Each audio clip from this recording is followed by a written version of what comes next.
loves, welcome back to the channel. I feel really nervous. I'm really overwhelmed doing this video, and I filmed 10 minutes of it and my mic wasn't working. You guys know I've had mic and sound issues. I don't know why. I'm scared to touch it.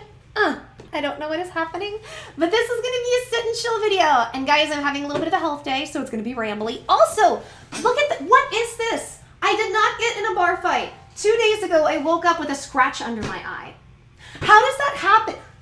What alien made me mad in my sleep? Like, do you do that? It's so annoying. I will wake up and have random bruises and things on me, but a big scratch like this? I don't know. Can you see it?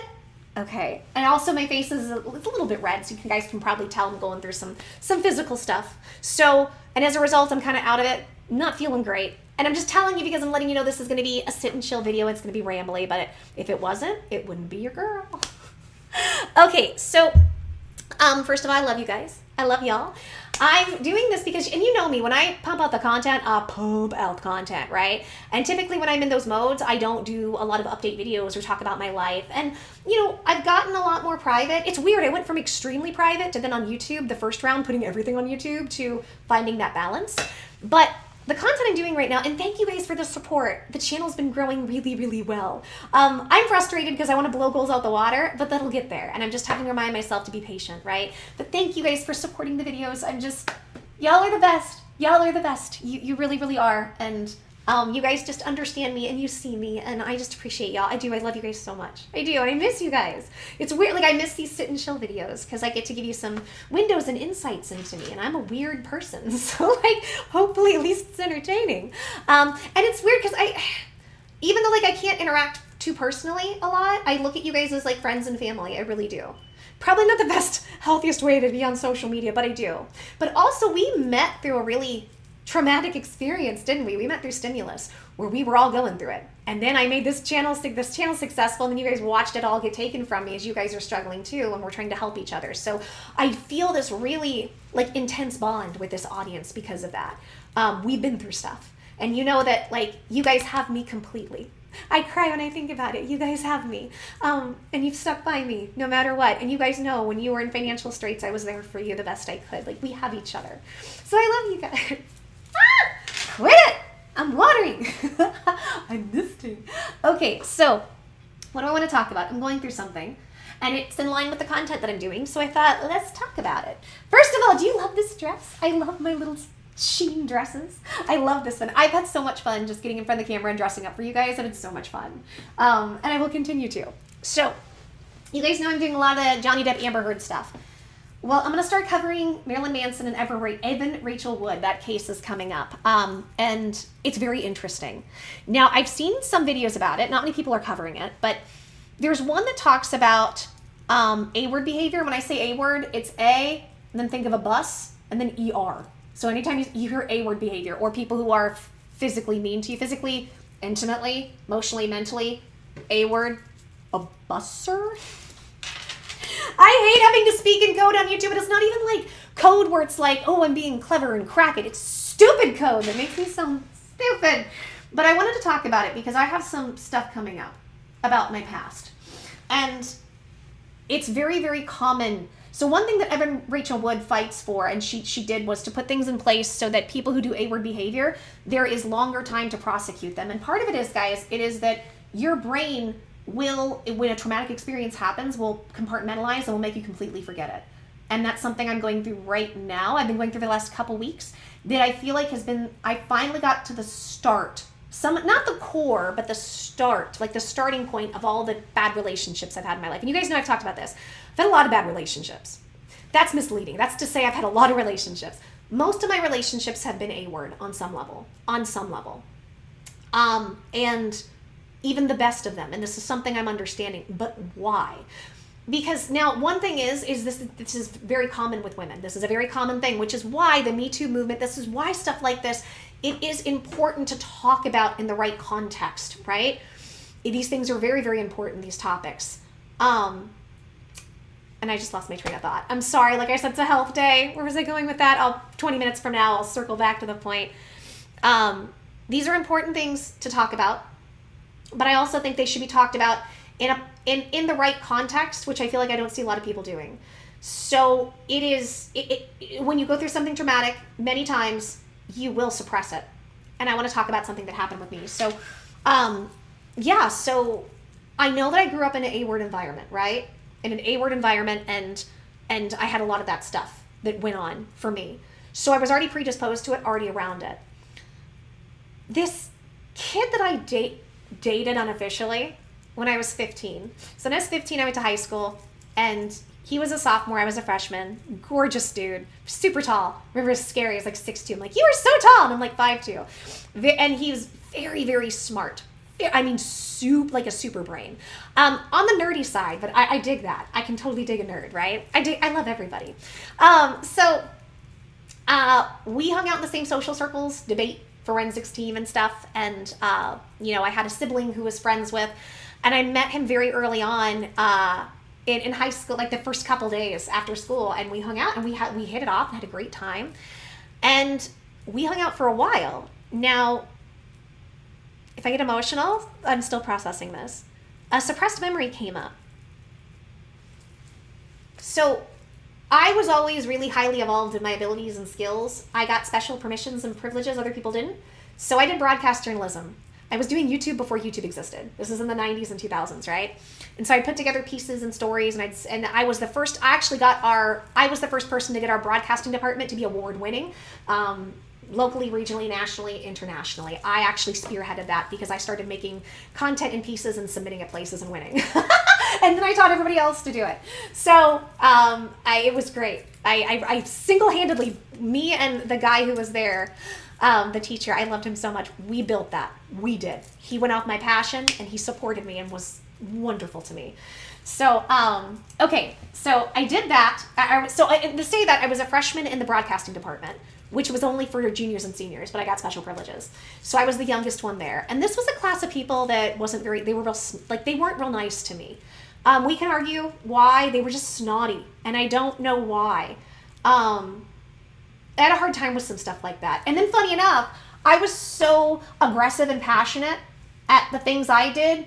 I think to them, sometimes I came across that way when I was just like, so I don't want to sit here and just be like, oh, I was a victim to bullying. Like I try to look at different dynamics, right? But I'll tell you what happened. But I was also, at this point I was a freshman, and I was really reserved, right? Because I was around a bunch of juniors and seniors. So it was a class full of mostly seniors. And it was kind of an F around class, if I'm being like doing the announcements in the morning, co-hosting. I was putting together like pieces and different little mini documentaries and stuff, right? I did a whole thing on eating issues because Christy, not Christy Yamaguchi, that's not her name. What's her name? Not Carrie Strug. There is a famous gymnast from my high school. Famous. She almost went to the Olympics and missed it by a 1/10 of a point, and then they told her she was too fat. I mean, and she not at all. And she ended herself from hurting her body. It makes me upset. And I was going through eating issues too. We all as women had eating issues back then. So I did award-winning pieces on that stuff and different things. I loved it. I'm not trying to toot my own horn. I've always been a really driven, goal-oriented person. And I would call it back then was my career. My little career. But it was, and I achieved a lot back then. I still do. I'm still super goal-oriented. You guys know. You all know. You've watched a girl. So, in this class, the people I kind of started to be friends with were the weirdos. There were a couple weirdos, and we called them back then, I think they were called freaks. It was kind of goth, but not quite goth. They would have turned into the emo kids, right? A few years later. So I was friends with everybody. I would be friends with and especially the weirdos. And the weirdos love me because I can be with the conventional people, and I'm all hyper and bubbly, and yet I'd sit and I'd chill with them, and I had fun with them because they were the creatives and the intuitives, and I did. So there was a guy who was a junior and one that was a senior, real weird dudes. But I had fun with them, right? And we'd kind of sit and laugh. One day, so we had tables, right? One day, one weird guy, and this is the weirdest guy. I mean, when I say weird, he'd have 5 pairs of scissors in his bags and pull it out and start cutting things. Like, kind of a psychopath, right? Was weird. He goes under the table, and we see flashes, and he's giggling, and we're like, what is he doing? And we didn't think much of it. It's just like, oh, that guy's being that guy, right? He's being the weirdo he is. So you guys remember AIM? Instant Messenger, AOL. We're going way back. Somehow he got my AIM screen name, my username. I don't know how. A couple days later, he writes me and he says something to the effect of, sorry, it's hard to talk about because I was 15 and I'm remembering how scared I was. He took pictures of me and had intimate pictures of me from the class. That's what he was doing under the table. And then he was going to distribute them, and he made copies, and I was going to be in trouble. And said that I needed to give him money and do things for him, please and for. I was 15 and I didn't understand. And I was really scared, and I thought I did something wrong. Oh, bad parenting. So I went to my parent and I said, I don't want to be in broadcasting anymore. And they said, why? You love it? And I said, I don't want to go. And just wasn't allowed to drop out. And I wasn't a kid that skipped school. So for me to say that, and I wasn't a kid that, for me to come at something, my mom knew something was wrong. And I said, well, I don't want to go. I'm going to call in sick, not letting you. She found the conversation. She didn't tell me, though. So I walk into broadcasting terrified. I think if I remember right, there was a police officer. And they said, you need to come with me. And I thought I did something wrong. And I was scared. And everybody was acting weird. And I was just trying to ignore what was happening because I didn't understand it. And I was young. And I didn't even know why they were there. I didn't understand it so much that I didn't know why they were there. I didn't correlate the two. I was 15. I had no idea. And this wasn't stuff we talked about back then. If we did, it was looking at the woman going, what did you do wrong? So, sorry, I've got other stuff coming up that I'm remembering. I go to the principal's office. I didn't know why I was there. And I had to tell him. And I didn't understand. The worst part is I'm just trying to remember being that young and I didn't understand. And every time I wipe my eye, it's like this thing is worse. So, sorry, it's going to be a little heavy.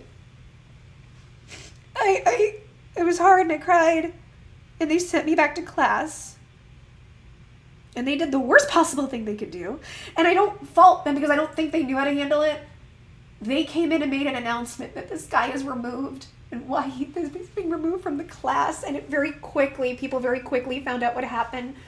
The whole class hated me and they argued to get him back.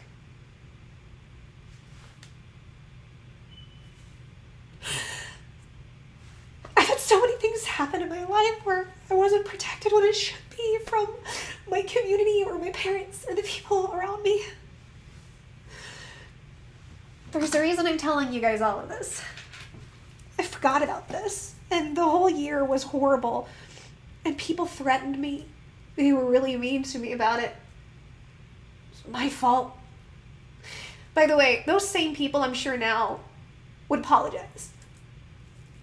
And I think they've all grown, I feel like most people have. So I'm not holding any animosity. We were all young. We didn't understand,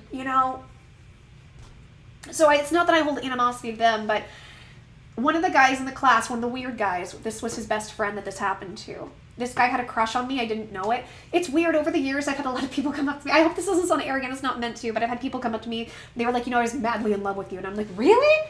I was so naive to it. And it's so flattering. Like, I'm always so flattered because I know some people or women get offended by that. Not me. I look at this and I see somebody say, I think you're so wonderful that I want to share my DNA with you and I want to merge DNA with you. How beautiful is that? Like, that's such a compliment. Not that I'm going to take anybody up on it, but it's like, wow, that's beautiful. So, he defended me, not completely or super openly, right? But he also ended his friendship with this guy over this. And this guy, he ended up asking me out. I didn't really like him, but I felt obligated to go out with him, which is I know that doesn't make sense. He was a very troubled person. My understanding was he recreationally smoked things but that was it. And back then, that was still a big deal of like, oh, we still had the concept that that's the gateway pharmaceutical, right? But I was always progressive, where I'm like, no, it's not. So I didn't mind that, but I didn't know this guy that I ended up dating. I dated on and off for 3 years in high school, and he was a pharmaceutical user when he wasn't supposed to be. Please infer, not a good person. Not a good person, and I didn't know. I was very naive. I'm lucky and he tried to end me. That was the first relationship. That was my first big relationship, and he tried to end me. That's a couple years ago. Those suppressed memories came up where I'm like, oh, I forgot that he did that, and half drug me back to my car by my feet and my hair, and I don't like talking about it. I haven't spoken to him since then. He reached out to me a few years ago on Facebook, and I just wrote a message. I said, let me be very clear. I understand what happened. Do not ever contact me again. And I meant it, and I've never heard from him. And I don't have ill will. I wish the person well. Just a very messed up person. So now there are two people. There's this person, the weirdo. I'm going to call him the weirdo. And then there's the nice guy. I'll call him the nice guy. The nice tall guy, right? The nice guy and I, this happened late August, September, I went into school, right? We'd been hanging out all September, hung out, had fun, kind of started going on dates. I don't think, again, it was unofficial, and I don't think I really understood. I was 15, I didn't know what I was doing. It wasn't until mid to late October that this situation happened in broadcasting, and this other weird guy, we hadn't hung out at all, and I didn't even know he liked me. Until this situation happened. He told me he liked me, asked me if I'd go out with him, and I said yes. And we had fun, and we had enough things in common, kind of. We had some similar interests to where I don't know. It's so hard to explain. I also watched my parents both date down and date really bad people. And I think I got from them, it was like my mentality on relationships was, you take a troubled person and try to help them. All stuff I wasn't aware of, stuff I've had to understand years later. So the guy I really liked was the really tall, smart, nice guy, right? Super, super awesome guy. We got closer and closer. But I think because he didn't make a move, camera cut out, sorry. But because he didn't make any moves on me, he was so respectful. It was like, I think I knew we liked each other to an extent, but because no moves were made, and I'm very, very shy. I'm very shy when it comes to stuff like this, and especially as a 15-year-old. So now it's weird. As an adult, if you were to date me, my thing is like, we have to be verbally expressive with each other. You do not touch me unless you ask for permission, right? But typically, like, you'll know if I like you because I'm really loud and I'm fun and I will not look at you in the face because I'm really shy. But I want to make the first move even though I'm too shy to. But that's also because of what I've been through. But back then I was young, right? So I didn't know. So I think in my young mind, I just decided, well, he's not making moves on me. He doesn't like me. And for him, he was 16. He didn't know what he was doing either. So he was trying to be super respectful and thought, well, this is eventually going to turn into a relationship. So we started getting closer and closer to the point where, we would find ourselves kind of lightly cuddling each other. And this was right around the time I started dating the other guy. Also, this was the 90s, and there was a lot of exploration kind of about, I say it lightly, polyamory. Not that was ever a thing for me, necessarily. But, like, I think it was kind of like, didn't really see the harm in that.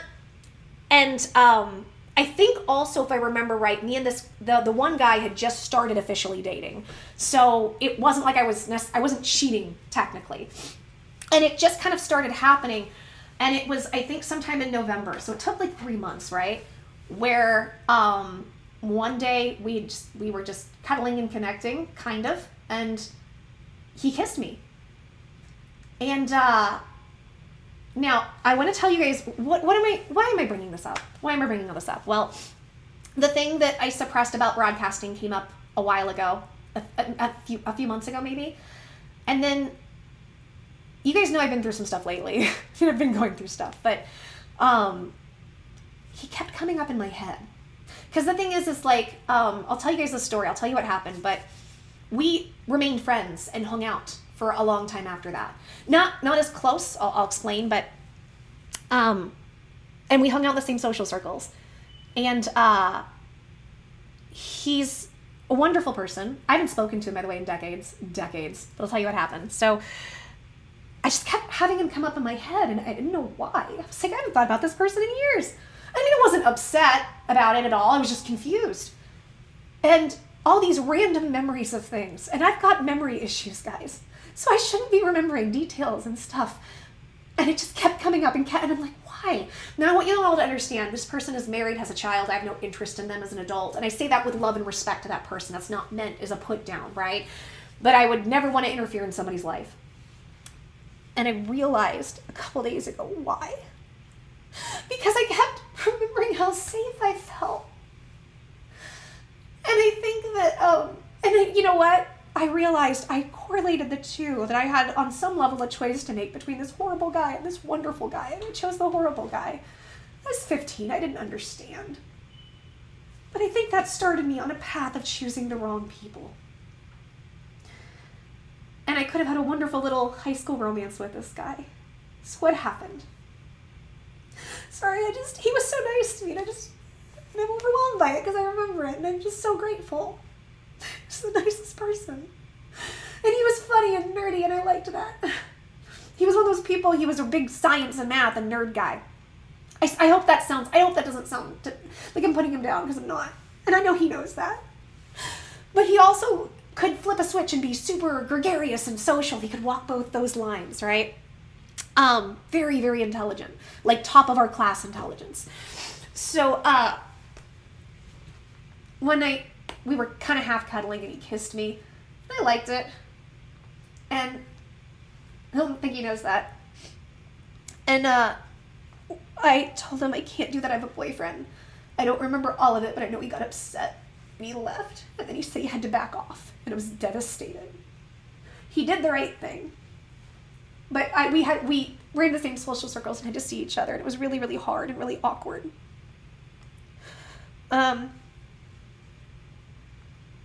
So, why am I bringing this up? I wanted to reach out to him. I have since this has been coming up, I didn't. Because a few days ago is when I kind of started to figure why he's coming back into my head. I think because he's one of the only points of reference that I have of a relationship where somebody treated me the right way. He did it right. And he was only 16. I also don't think he knew what happened to me. And I always had this sense that I hurt his feelings a lot, but I didn't know that for sure. Because in my young mind, it took him so long to make a move, he doesn't like me. Or he's not that into me. So here's what happened. We talked yesterday. And it was a wonderful chat. I'll tell you what happened. I realized we weren't Facebook friends. And I was like, why? And this has happened to me. One of my really awful exes one time, about a decade ago, made me remove the majority of the men from my Facebook. It's something I'd forgotten about because he was jealous. Horrible jealousy issues. Always thought I was cheating, and it's funny. I'm so loyal and faithful. I'm the one person that doesn't cheat. I won't leave you to a fault. So what happened? They reached out, and I said, hey, I've got some stuff to say. I know we haven't talked in a long time. This is kind of weird. Is it okay if I express some stuff that might be kind of heavy? And don't worry, it's not bad. I want to show you some appreciation. And same person I knew, yeah, sure, what's up? And I leave voice messages because the disabled thing is just easier for me. And I told him, I said, we haven't spoken since high school, and I'm sorry. I hope you're well, and you and your family look wonderful, and you guys look really happy, and I'm so happy for you. And I said, I've been through a lot, and I'm processing it, and it's the other thing, guys. I'm getting better with my body. I firmly believe that a lot of health stuff first starts as mental and emotional, and then it comes up in your body. By the way, I'm not saying if you are sick, it's all in your head or it's all in your emotions. I'm saying I think the cause ends up being mental and emotional, and then physically things manifest, and that's what creates illness. So as I get better and I go through this journey, there's also an emotional component to it. And I just said how I felt, and that was I'm going through some stuff and I'm processing things. And I told him that he was coming up in my head and I didn't know why, and I just made sure to say I really hope I'm being appropriate. I'm not trying to interfere in your life in any way. So I hope I'm coming across respectful. But I told him, I said, in my head, I think my brain is trying to show me what a good guy looks like, and that was you. And I said, I have a feeling that I hurt you, and I don't really understand why I feel that way. But I wanted to tell you if I did, I'm really sorry. And to say thank you, because his whole family was really nice to me. And I just have all these memories I'm going to keep to myself of the times we hung out. And we talked for several hours. And it was really nice. And I'm grateful that person is busy. And by the way, that person is doing so well in life. I couldn't be more proud, even though I think that's one of those people you never doubted that they were going to do well, right? I'm just really proud of it. And when I say proud, I hope that doesn't sound demeaning, because I've had people say that to me. They'll say they're proud of me for things that are like kind of simple and ordained, and or, you know, like I get really irritated. So proud of you for losing the weight. And it's like, I know people mean well, but it's like, oh my God, I was trying to stay on the planet, guys. This wasn't a weight loss journey, you know? So anyway, what was I trying to say? Sorry, again, covering these topics is kind of heavy, but it can be healing. This stuff can be healing if we allow it to be, and growth, and we move forward and create better things and magic, which is what I'm about. So we talked, and it was really nice, and I got the story of what happened. First of all, I told him what happened with that broadcasting department. He had no idea, and I didn't talk about it. We were friends, and we were getting to be very close, and I never even told him. So he told me his side of it, and he said, I was madly in love with you, and I didn't know. I had no idea. I said, I'm really sorry. He said, so here's what happened for me. What happened for me was madly in love with you, and I knew we were dating unofficially, and I just assumed it was going to turn into something, and I took too long. And I learned about that. I learned not to take so long when I'm interested in somebody. And his recollection of events is a little different. Details were different, and he filled me in on what he was going through. And he said, you know, I kissed you, and he's like, and you told me something that at the time I didn't understand was very smart and very wise. You said, I have a boyfriend, and you weren't hiding it. It's not like you were shy about it. You were open about, well, or I was kind of dating that guy, right? Openly dating. And you said to me, if we do something, if we cross any lines, if I cheat on the person that I'm with, even though I wasn't officially with the guy yet, if I remember correctly, if I do that with you in the future, if anything happened, you would never trust me. He goes, and that was actually really, really smart. And I realized I was really smart for being that young and being that naive and not understanding things. And he said something, he said he felt really bad because he's got mad and said, well, why are you with him? Why aren't you with me? I'm the one that's here. And I said no, and I apologized, and he left, and he was crushed. And it really messed him up. And he didn't date, I think, for the whole year. And I didn't know. It affected him that way, and it really affected him. I didn't know. And I apologized, and I told him, I said, funny enough, you think that you said some horrible, mean thing to me. I don't even remember it because I always felt safe with you. So even if you had, it just came across as, it didn't come across as anything that would have stuck out for me to be upset. Does that make sense? Battery died in a climactic part. The other thing is, I try not to beat myself up because I was 15. I was a baby. I was under all that trauma. I didn't know what was happening. And I didn't know how he really felt. That was the other thing. I just assumed we were just in this kind of weird, flirty friend thing. I liked him. I liked him a lot. Now here's the thing. At the end of the day, none of this matters because it would have never, we were young, and it wasn't like it wasn't going to go anywhere. And, we would have gone off and lived our separate lives, and we're very different people. So I don't say this I'm it's the one that got away. That's not what I'm trying to say. And I'm also not trying to demean him and say, downplay it. I really did like this person. But this is something that was just coming up. And I was so scared to reach out because I just didn't. I mean, I'm not an ex, and we were 15. We were babies, right? But, when we're at our age and you're married and you have kids, you have to be really careful how you come at people. And I wanted to be really respectful. And he was so open and game to talking about it. And he doesn't owe me that. He doesn't owe me that, you know, because we haven't spoken in so long. Then I found out, like me, he's had a lot of people do things and take advantage of him, and it's been rough for him. And there were some things, but you know, it's not. I don't think we're gonna, you know, talk a lot. It's not that, but it was such a healing conversation. I hope it was healing for him too. And yeah. So the reason I'm telling you guys this, I'm not telling you this to just give you some sob story or make you feel sorry for me, because I'm fine. I mean, this is healing and growth. And I'm getting to where I've seen, because at the end of the day, I can sit here and argue everything, but I have to take responsibility for my own choices. And I made a choice to go with somebody else. I can sit here and argue I didn't have all the information. I was young. I was under trauma. But it doesn't matter. The universe is like, I don't care. We still have to make choices, and those choices shape us and affect our lives and affect our futures.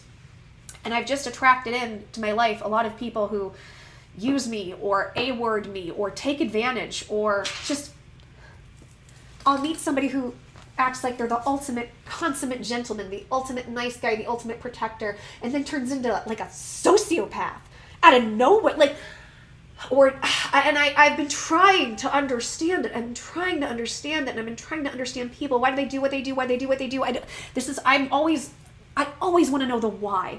If I don't know the why, it's hard for me to understand things. And I'm trying to understand why I am the way I am. And I'm trying to understand how to make better choices.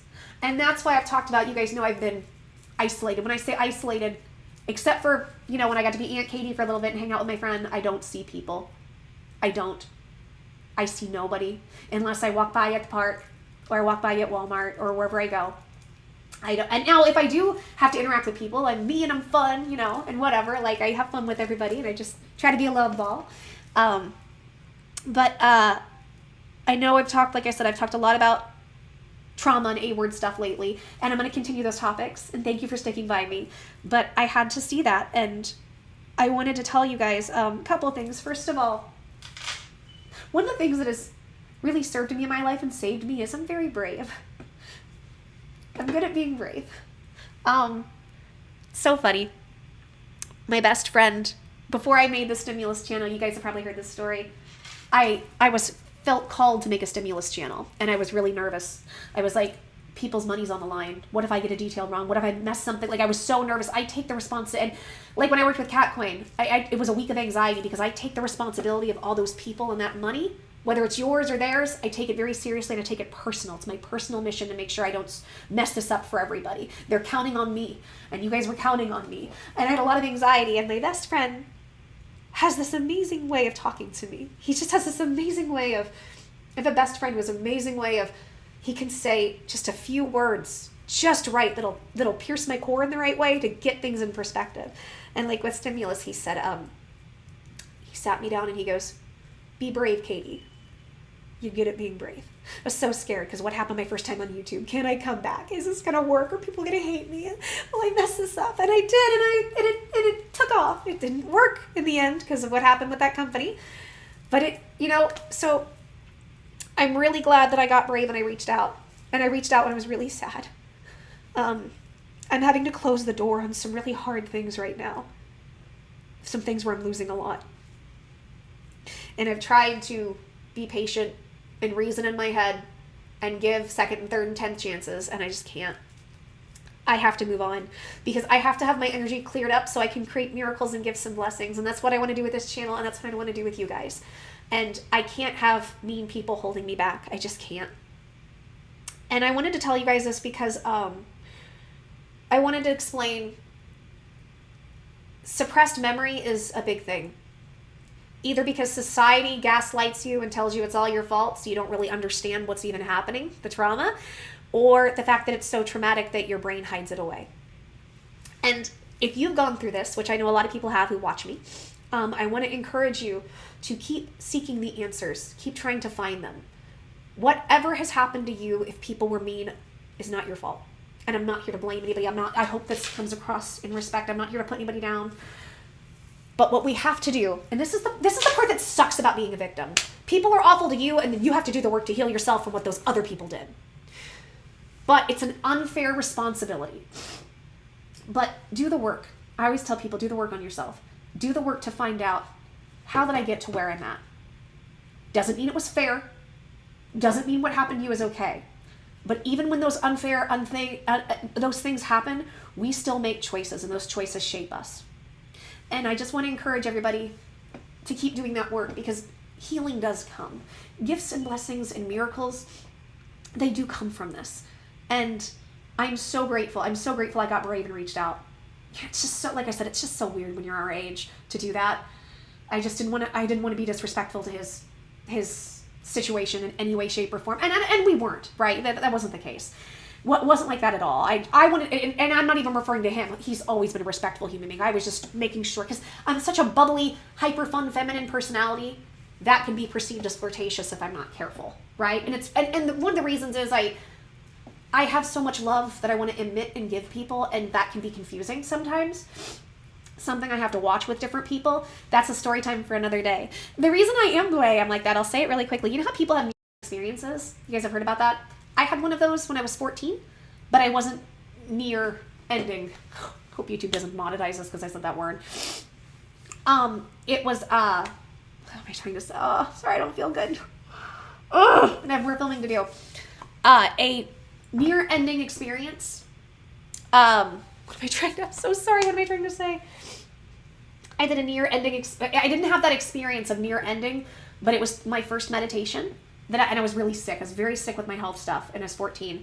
And I had an experience where I was taken to what I consider people think heaven is, and I experienced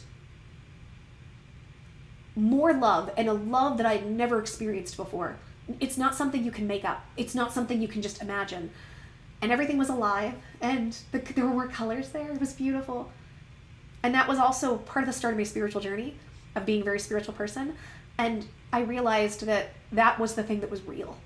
And I was like, how do I become that love? How do I show people this? How do I give people this? And I decided to become it. And that's why you guys, and that's the thing, this is why I know y'all love me, is because you can feel that I genuinely love you and I genuinely care. And you've watched me put myself in harm's way to make sure I protect you guys. And I will always do that. I will do that for the people in my life, and I will do that for my audience, because I do love you and I care about you. I don't just say that. I know a lot of YouTubers say, oh, I love you guys. I mean it. I am genuinely, like, with everything in my being, mean it. But this is also why I'm good at what I do. This is also why I'm good at making miracles and manifesting things, is because of that energy. And I just wanted to reiterate the story, number one, to debunk the myth about suppressing stuff. No, it happens. It still happens. I'm 38 and I'm still figuring out what's happened to me. And random stuff will come up where I'm like, what's that? And it will take me time to even dissect it.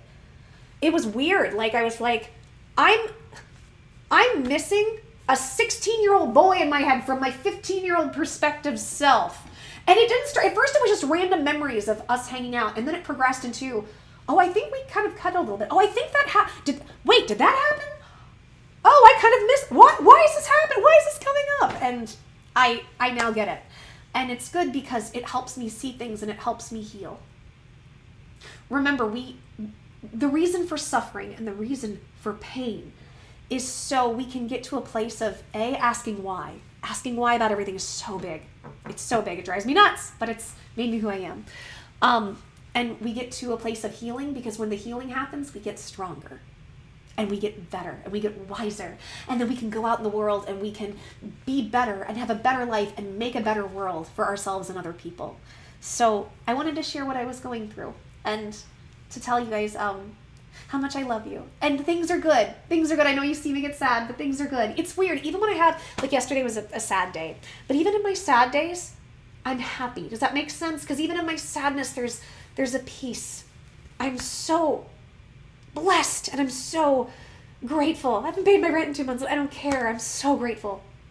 And I know that everything's going to work out in the best possible way, no matter how things go, because the universe, in my opinion, whatever you want to call it, God, the universe, source, love, Buddha, Mahatma Gandhi, whatever you want to call it, everything is always working out for our best and highest good. We just have to get out of the way, and we have to believe it, and we have to be willing to let go of everything that we think we are, and we think we know, and we think we need, we think we have to be or have to allow the miracles and blessings in. And I just want to send this message out to anybody who's ever hurt me. I forgive you. I forgive you. And I send you healing and love. And I just want that for everybody. I want that gift for everybody. So thanks for watching. I feel like this is supposed to go somewhere different or somewhere, and it didn't. And to my former friend from school who will never watch this because they are too busy with their wonderful life, thank you for showing me what it was to be treated right. Thank you for giving me that frame of reference. And thank you for being open to talking to me. I'm not owed anything from you or anybody else. And I don't deserve anything. Just somebody being kind. Sometimes that's the gift. So I love you guys. More content coming soon. Take care. Blessings and bar fights. All right. Wait. Hugs and kisses. Or I guess hugs and kisses. There's no noise. I have a noise for that. This is weird. I'm going to end this. Okay. Bye, guys.